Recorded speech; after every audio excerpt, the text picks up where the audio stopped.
N'en étant saisi d'aucune affaire, vous plaît-il, honorable sénateur, que la séance soit suspendue pour attendre l'arrivée de Sa Majesté le Roi? As there is no business before the Senate, is it your pleasure, honorable senators, that the sitting be suspended to await the arrival of His Majesty the King? D'accord. Agreed.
What?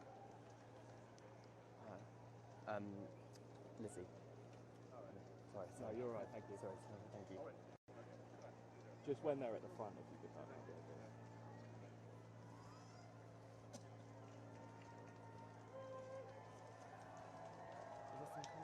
Are they early?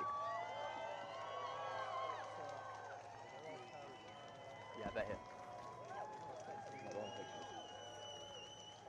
Yeah, they're there.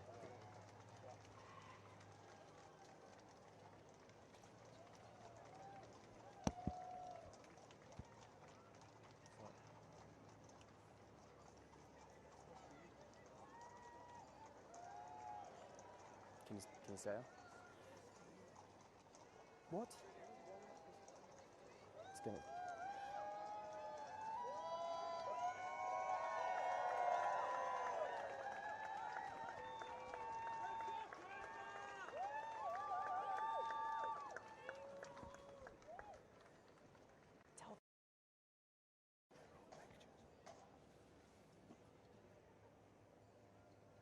I think they've got a commentator actually, Tom.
Why have they booked commentator?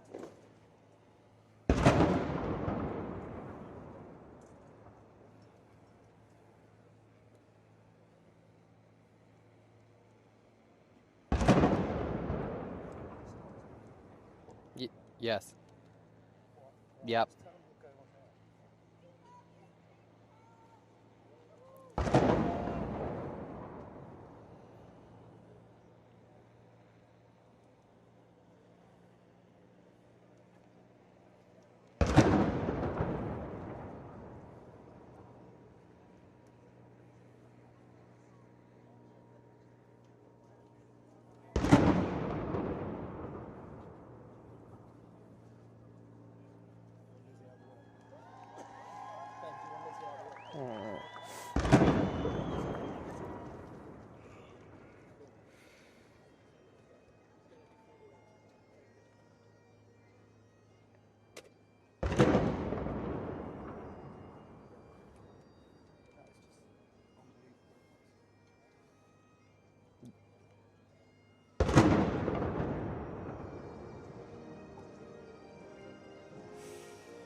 Yes. Yeah, absolutely, Martin. The King just walking past my position here, inspecting his Guard of Honour, a 100-person Guard of Honour from the 3rd Battalion Royal Canadian Regiment. Of course, we've just had the Royal Salute. You may be able to hear a number of bangs in the background as well. 21 gun salutes in honour of His Majesty being here for at the start of the state opening of the 45th session of the Canadian Parliament. His Majesty wearing a suit and customary medal array and Order of Canada around his neck, blue and white tie, of course, blue, one of his favourite colours. The Queen, you may have also noticed a little bit earlier on, she arrived alongside the King inside the state landau carriage. She is wearing a blue crepe silk embroidered dress by Fiona Clare, a navy blue hat by Philip Tracy, but perhaps more poignantly, her own Canadian Rifles brooch. The Queen, of course, has a personal connection to Canada. Her great-great-great-grandfather was a premier here in the former province of Canada before it parted ways from the British Empire. But, Martin, the atmosphere here is incredible. The cheers from the crowd, singing the British national anthem, singing the Canadian national anthem, bearing in mind, of course, this is the King being here as King of Canada, so nothing really to do with the United Kingdom. It was just spectacular to see. Even Mark Carney, the Prime Minister, King again just walking past my position, even Mark Carney, the Prime Minister, got cheers from the crowds here. Of course, he's the one who is invited to open Parliament, elected very recently largely on an anti-Trump ticket, as President Trump has voiced his desire for Canada to become the 51st state of the United States of America, effectively annexing the country. But the King being here, of course, is a strong reminder to Canadians and those south of the border that it is King Charles who is head of state here in Canada. His Majesty just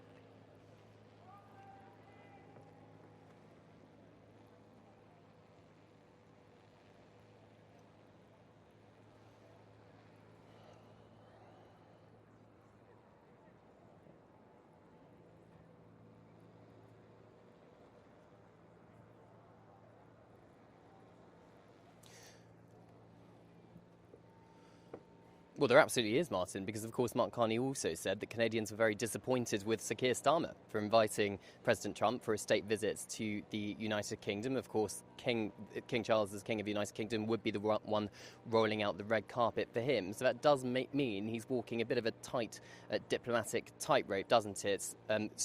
Juggling his roles between King of Canada and King of the United Kingdom. Sources tell me that, look, the King has two roles, and those roles should be treated completely separately. He acts on the advice of the Canadian Premier as well as the UK government as well, and he will do so accordingly. So it's not the King can't really do much if both of his governments clash on a certain issue. But the King's focus today is very much on celebrating Canadians, bringing Canadians together, the unity of this country, which is pretty clear to see. Every single Canadian I've spoken to over the last day or two has just said how much they were excited and how much they need King Charles here to reaffirm the country's sovereignty. Huge applause from the crowds here. Some of them have been queuing since around 6 o'clock this morning for a chance to meet their Majesties. We do expect His Majesty to walk about at some point. It wasn't scheduled to happen right now. I can't see him from my position. Oh, he's just walking past us now, back towards the Senate, having inspected the 100-person Guard of Honour. And he'll be making his way into the Senate building. This building is a temporary Senate. It's an old train station because the current Parliament is being refurbished at the moment. So the King just standing on the dais and thanking the military personnel for the spectacular Guard of Honour pomp and pageantry.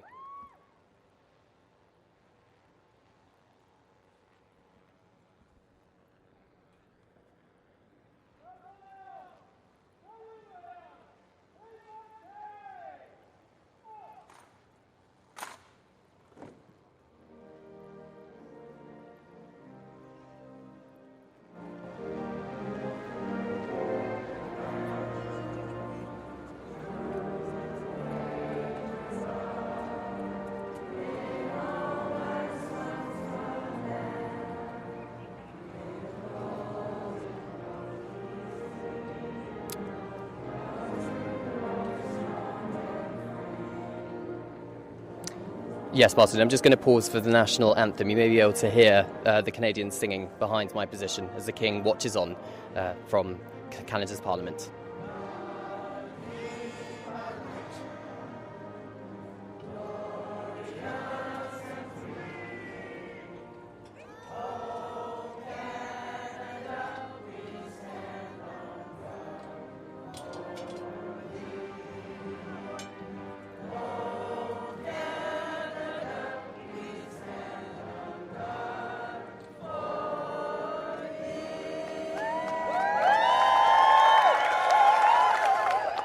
Well, there you have it, Martin. I mean, you can just hear the atmosphere here, can't you? An incredibly patriotic nation of Canadians here sharing this moment with their head of state as he goes into the Senate to deliver a speech on behalf of his government, led by Prime Minister Carney, accompanied by Her Majesty the Queen there, the Governor-General of Canada, Mary Simon, the Prime Minister, Mark Carney, a number of equerries as well. So, Martin, another cheer from the crowds as the King enters the building, many of which have been queuing for ages, but they've all got smiles on their faces, Martin. They're waving the Canadian flag. A truly special and quite rare moment for them, having their head of state physically in the country and in the capital city of Ottawa.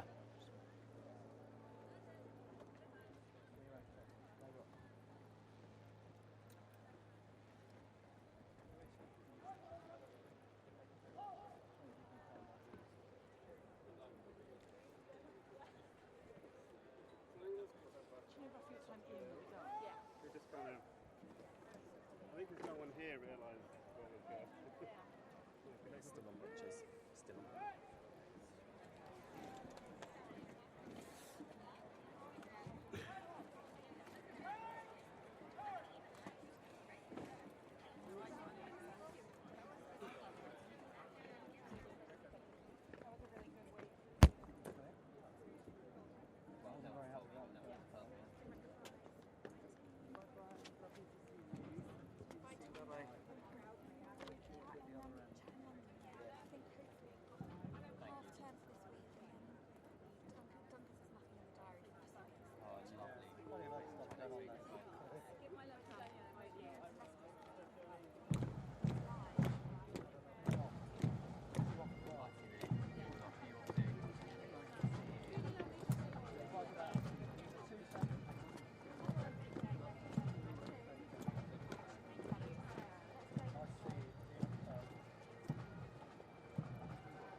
I don't think...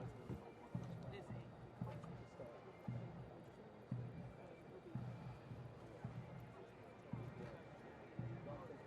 he?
much time do I have for the horns?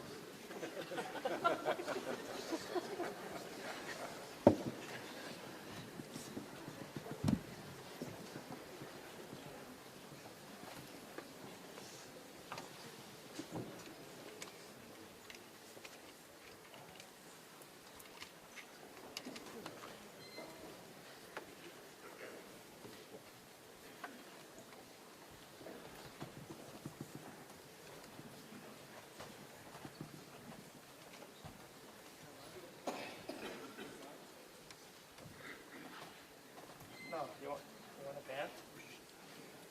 You want a band?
may be seated. Veuillez vous asseoir.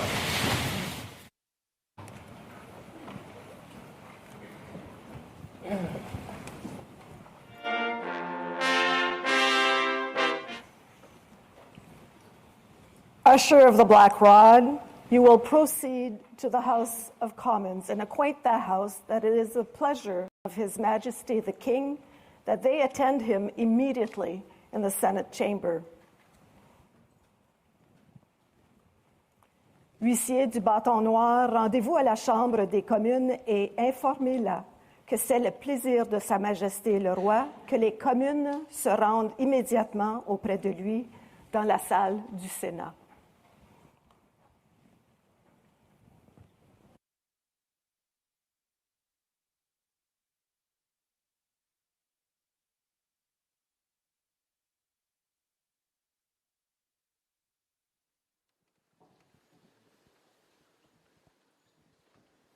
The House of Commons and acquaint that House that it is the pleasure of His Majesty the King that they attend him immediately in the Senate chamber.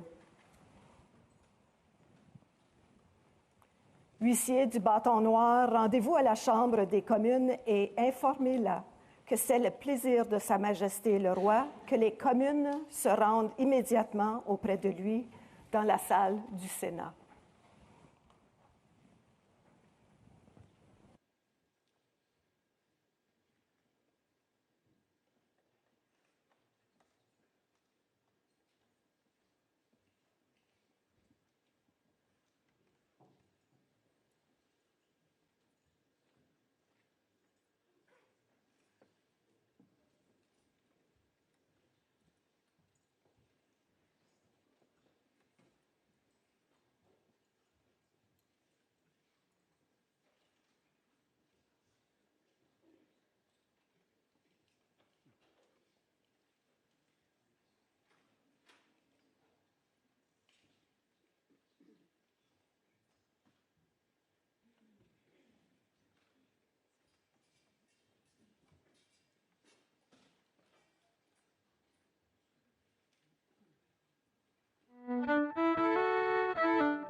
message from His Majesty, the King of Canada. Un message de Sa Majesté, le Roi du Canada.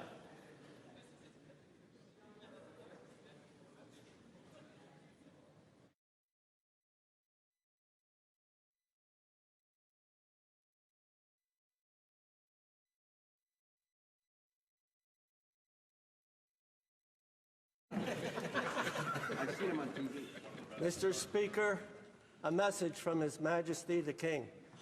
Monsieur le Président, un message de Sa Majesté le Roi. Admit the messenger. Faites entrer le messager.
Mr. Speaker, it is the pleasure of His Majesty, the King of Canada, that this honourable House attend him immediately in the chamber of the Senate.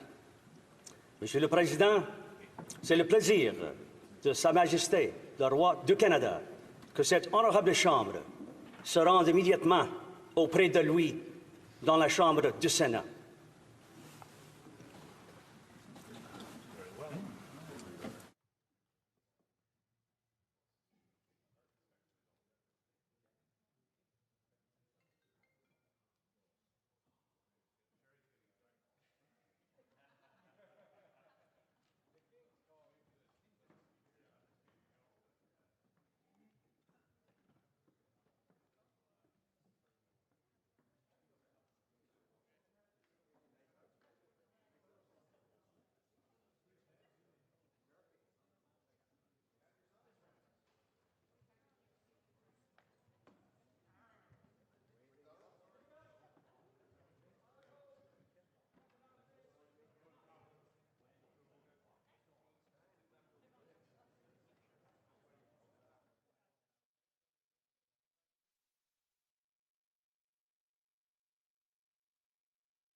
May it please your Majesty. The House of Commons has elected me their Speaker, though I am but little able to fulfill the important duties thus assigned to me. If in the performance of those duties I should at any time fall into error, I pray that the fault may be imputed to me and not to the House of Commons, whose servant I am, and who, through me, the better to enable them to discharge their duty to their king and country, humbly claim all their undoubted rights and privileges, especially that they may have freedom of speech in their debates, access to your Majesty's person at all seasonable times, and that their proceedings may receive from your Majesty the most favorable construction. Qu'il plaise à votre Majesté. La Chambre des communes m'a élu président, bien que je sois peu capable de remplir les devoirs importants qui me sont par là assignés.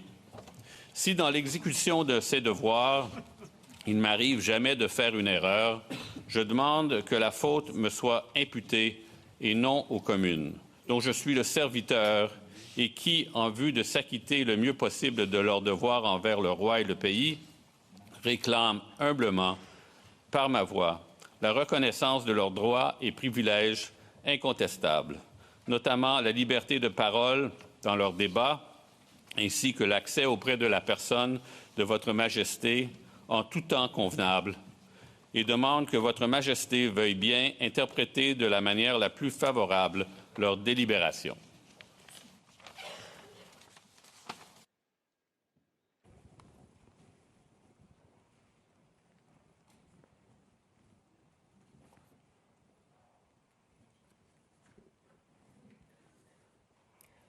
Mr. Speaker, I am commanded by His Majesty the King to declare to you that he freely confides in the duty and attachment of the House of Commons to His Majesty's person and government, and not doubting that their proceedings will be conducted with wisdom, temper, and prudence, he grants and upon all occasions will recognize and allow their constitutional privileges.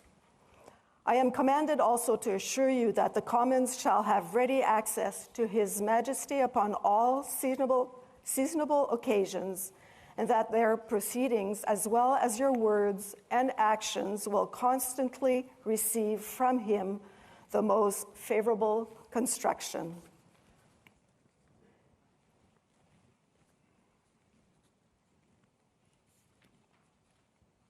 Monsieur le Président, Sa Majesté, le roi, me charge de vous dire que, ayant pleine confiance dans le loyalisme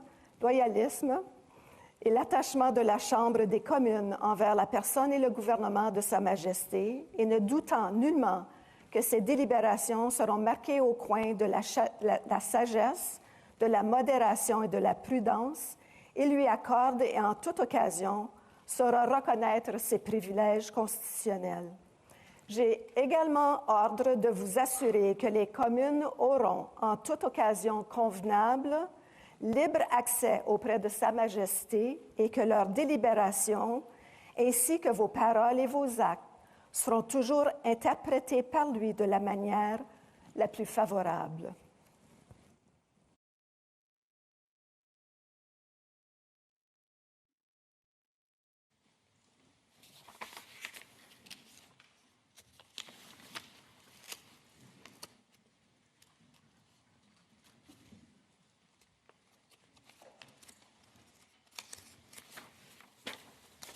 Honourable Senators, members of the House of Commons, it is with a deep sense of pride and pleasure that my wife and I join you here today as we witness Canadians coming together in a renewed sense of national pride, unity and hope. I would like to acknowledge that we are gathered on the unceded territory of the Algonquin and Anishinaabe people. This land acknowledgement is a recognition of shared history as a nation, while continuing to deepen my own understanding. It is my great hope that in each of your communities and collectively as a country, a path is found toward truth and reconciliation in both word and deed. This is my 20th visit to Canada, spread over the course of more than half a century, and my first as sovereign. As I've said before, every time I come to Canada, a little more of Canada seeps into my bloodstream, and from there straight to my heart.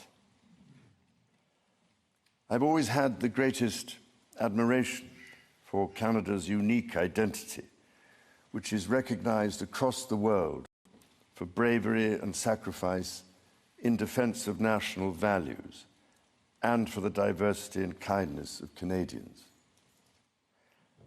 To the First Nations, Inuit and Métis peoples, you have welcomed my family and myself to your traditional lands with great warmth and hospitality, for which I am humbly grateful. This year, we mark the 80th anniversary of VE Day and VJ Day. On Juno Beach, at Dieppe, on the Somme, at Beaumont-Hamel, at Ypres, and on Vimy Ridge. At those places and many others, forever etched into our memories, Canadians fought and died alongside our closest allies. Aujourd'hui, je vois des élus venant d'un bout à l'autre du Canada, de Saint-Jean's à Terre-Neuve et Labrador, de Victoria en Colombie-Britannique et d'Arviat au Nunavut. Je vois des gardiens des droits et libertés garantis par la Charte canadienne. En tant que roi, je tiens à vous remercier de vous mettre au service de vos compatriotes, d'un bout ou l'autre de ce grand et beau pays. You speak for your communities, representing an incredible richness of cultures, languages, and perspectives. We owe it to this generation and those who succeed us to think and act for the greater good of all.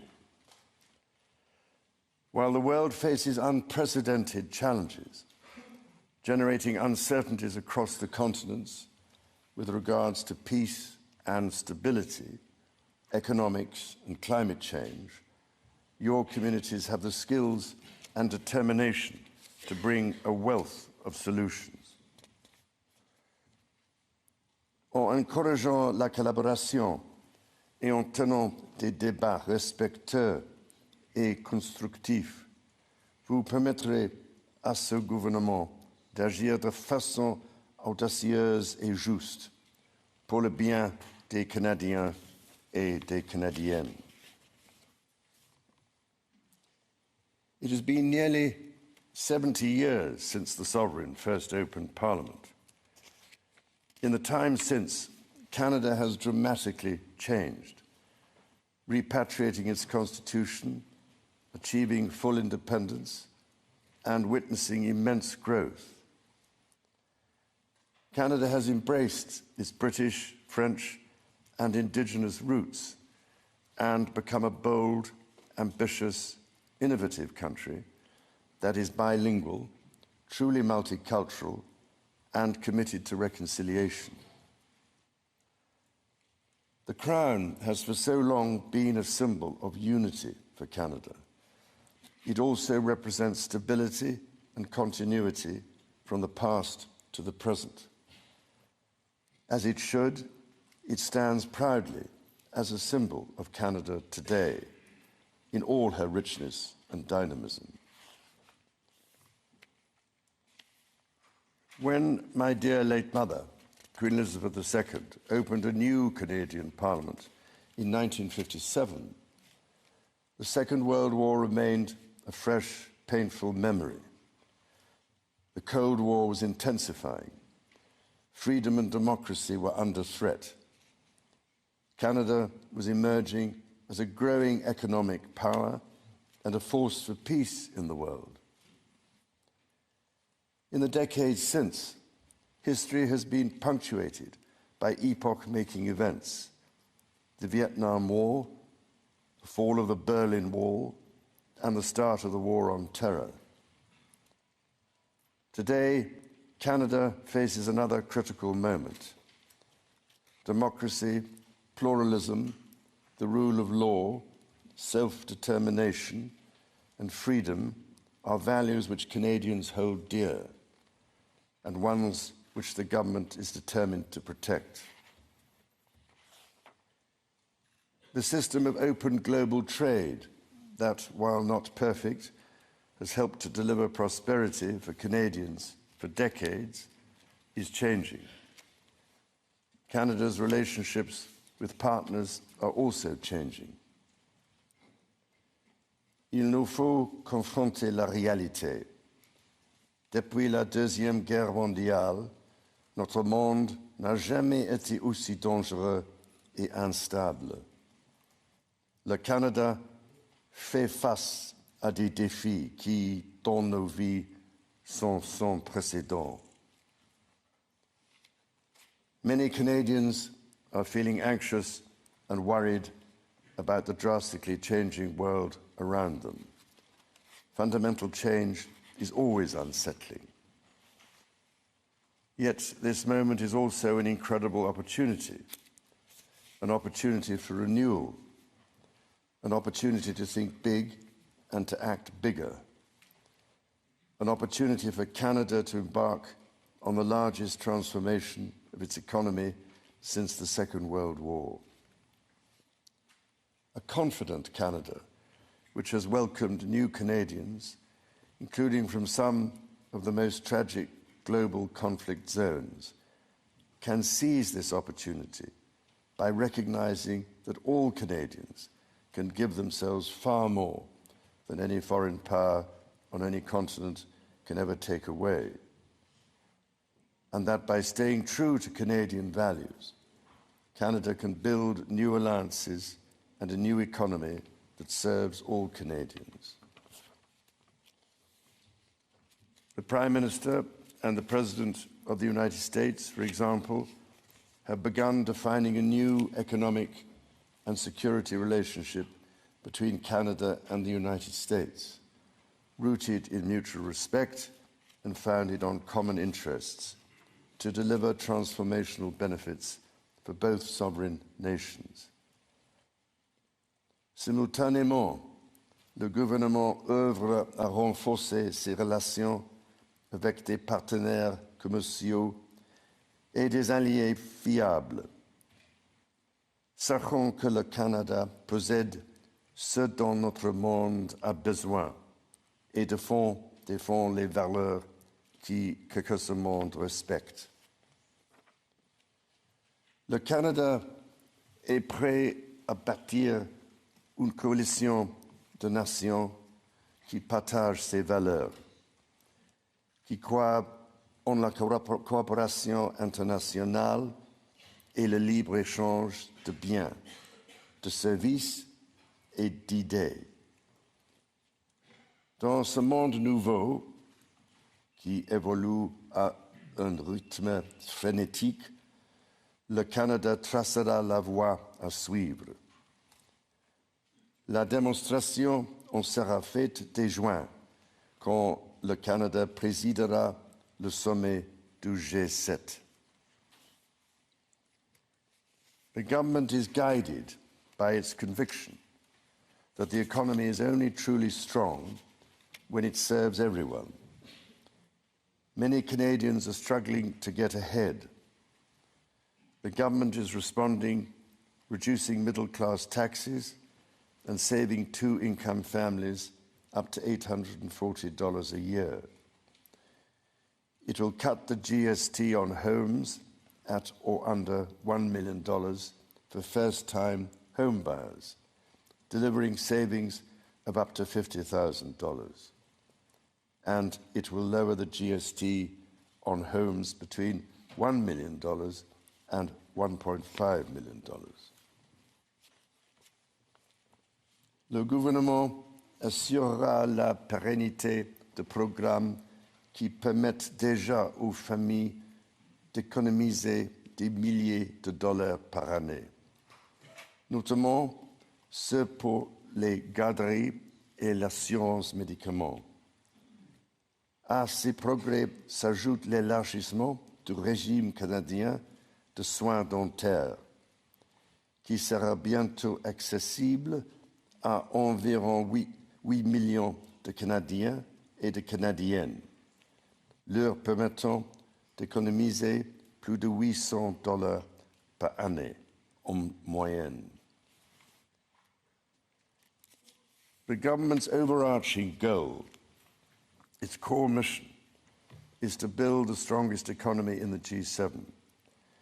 That starts with creating one Canadian economy out of 13. Internal barriers to trade and labour mobility cost Canada as much as $200 billion each year. The government will introduce legislation to remove all remaining federal barriers to internal trade and labour mobility by Canada Day. Les premiers ministres de plusieurs provinces et territoires ont déjà pris des mesures pour éliminer les obstacles au commerce intérieur. Le gouvernement va s'appuyer sur ces progrès pour créer, d'ici la fête du Canada, un réel système de libre-échange à travers le pays. Il s'agit d'efforts essentiels pour permettre au Canada de réaliser tout son potentiel économique, mais cela reste insuffisant. To build Canada strong, the government is working closely with provinces, territories, and Indigenous peoples to identify and catalyse projects of national significance. Projects that will connect Canada, that will deepen Canada's ties with the world, and that will create high-paying jobs for generations. Given the pace of change and the scale of opportunities, speed is of the essence. Through the creation of a new major federal project office, the time needed to approve a project will be reduced from 5 years to 2, all while upholding Canada's world-leading environmental standards and its constitutional obligations to Indigenous peoples. The government will also strike cooperation agreements with every interested province and territory within 6 months to realise its goal of one project, one review. When Canadians come together, Canada builds things that last. Éliminer ces obstacles qui freinent l'économie canadienne permettra l'avènement d'une nouvelle ère de croissance grâce à laquelle le Canada va non seulement surmonter des guerres commerciales, mais en émerger plus fort que jamais. Cela lui permettra de devenir une superpuissance en matière d'énergie verte et conventionnelle, de bâtir une stratégie industrielle qui rendra le Canada plus compétitif à l'international, tout en luttant contre les changements climatiques, de bâtir des centaines de milliers de bonnes carrières dans les métiers spécialisés, et donc de faire du Canada une plaque tournante pour la science et l'innovation. Critically, the government will undertake a series of measures to help double the rate of home building while creating an entirely new housing industry, using Canadian technology, Canadian skilled workers, and Canadian lumber. The government will introduce measures to deliver affordable homes by creating Build Canada Homes. This mission-driven organization will act to accelerate the development of new affordable housing. It will invest in the growth of the prefabricated and modular housing industry, and it will provide significant financing to affordable home builders. The government will make the housing market work better, including by cutting municipal development charges in half for all multi-unit housing. The government will drive supply up to bring housing costs down. To be truly strong, Canada must be secure. To that end, the government will introduce legislation to enhance security at Canada's borders. Law enforcement and intelligence agencies will have new tools to stop the flow of fentanyl and its precursors. The Canada Border Services Agency will be given new powers to examine goods destined for export, to prevent the transport of illegal and stolen products, including cars. Le gouvernement protégera la souveraineté du Canada en rebâtissant, réarmant et réinvestissant dans les forces armées canadiennes. Il stimulera l'industrie militaire canadienne en prenant part au plan Réarme Europe et contribuera ainsi avec des partenaires européens à la sécurité transatlantique.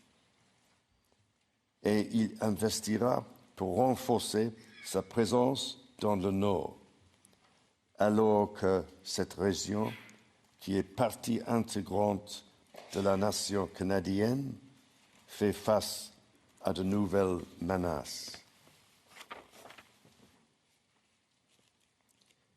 The government will discharge its duty to protect Canadians and their sovereign rights from wherever challenges may come at home or abroad. To keep communities safe, the government will hire 1,000 more RCMP personnel. It will change firearms licensing and strengthen enforcement of yellow and red flag laws. Weapons licenses for those convicted of intimate partner violence and those subject to protection orders will be revoked. Through the deployment of scanners, drones, and helicopters, additional personnel, and canine teams, the government will stem the tide of illegal guns and drugs across the border. It will take these steps while protecting the rights of law-abiding gun owners and Indigenous peoples' long-standing hunting traditions. The government will bring a renewed focus on car theft and home invasions by toughening the criminal code to make bail harder to get for repeat offenders charged with committing these crimes, along with human trafficking and drug smuggling. During this time of great change, Canadians are uniting behind what makes Canada unique. La langue française et la culture québécoise sont au cœur de l'identité canadienne. Elles définissent le pays que les Canadiens, les Canadiennes et moi aimons tant. Le Canada est un pays où l'on respecte et célèbre les langues officielles et les langues autochtones. Le gouvernement est déterminé à protéger les institutions qui font rayonner ces cultures et cette identité dans le monde entier, comme CBC Radio-Canada. Protéger ce qui nous donne accès à des aliments frais, sains et de qualité les producteurs agricoles et protéger la gestion de l'offre. Nature is core to Canada's identity. In 2022, Canada convened COP15 in Montreal, which concluded with 196 countries striking a historic agreement to protect 30% of their lands and 30% of waters by 2030.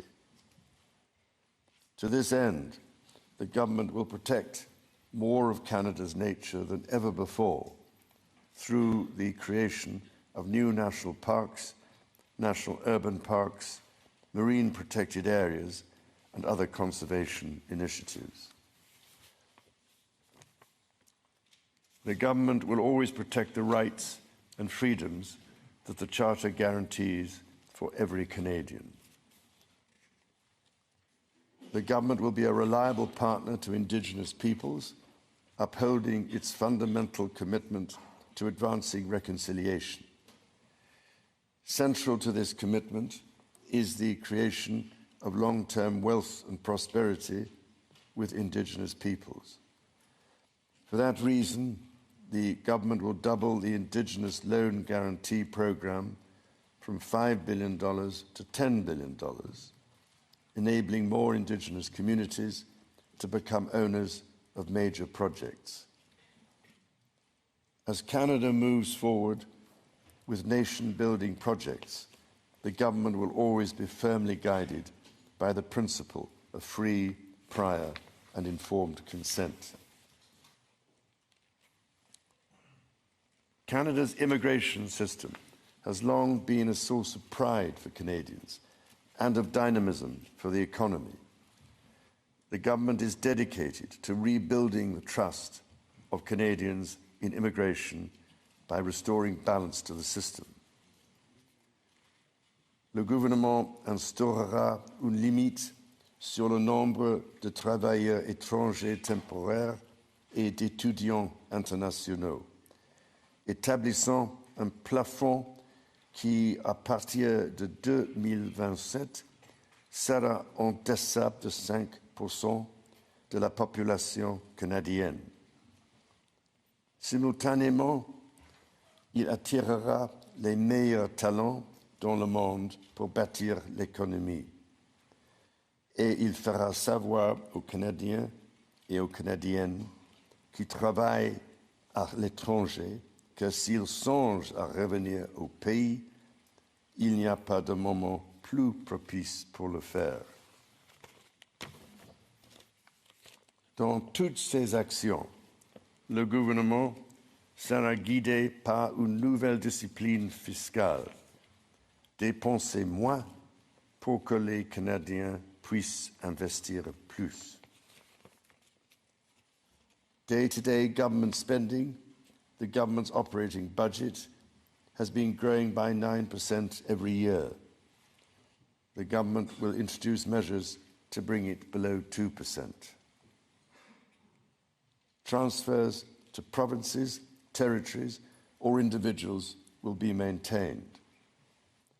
The government will balance its operating budget over the next 3 years by cutting waste, capping the public service, ending duplication, and deploying technology to improve public sector productivity.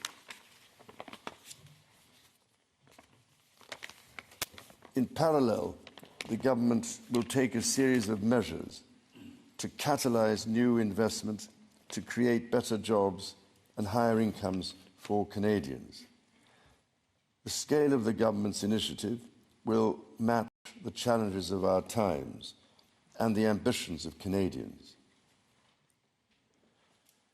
Honourable Senators, members of the House of Commons, when my dear late mother addressed your predecessors 7 decades ago, she said that in that age and against the backdrop of international affairs, no nation could live unto itself. It is a source of great pride that in the following decades, Canada has continued to set an example to the world in her conduct and values as a force for good. À vous et à l'ensemble du peuple canadien, mon épouse et moi-même adressons nos sincères remerciements pour cet accueil des plus chaleureux. As the anthem reminds us, the true North is indeed strong and free.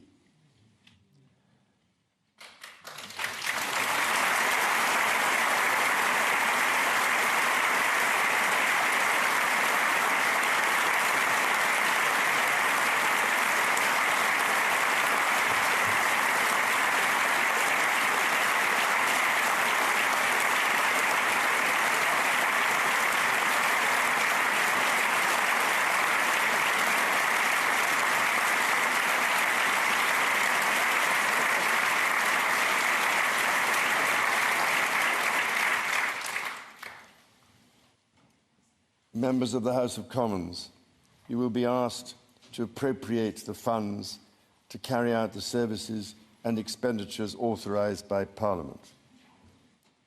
May you honour the profound trust bestowed upon you by Canadians. And may God bless and guide you in all your duties.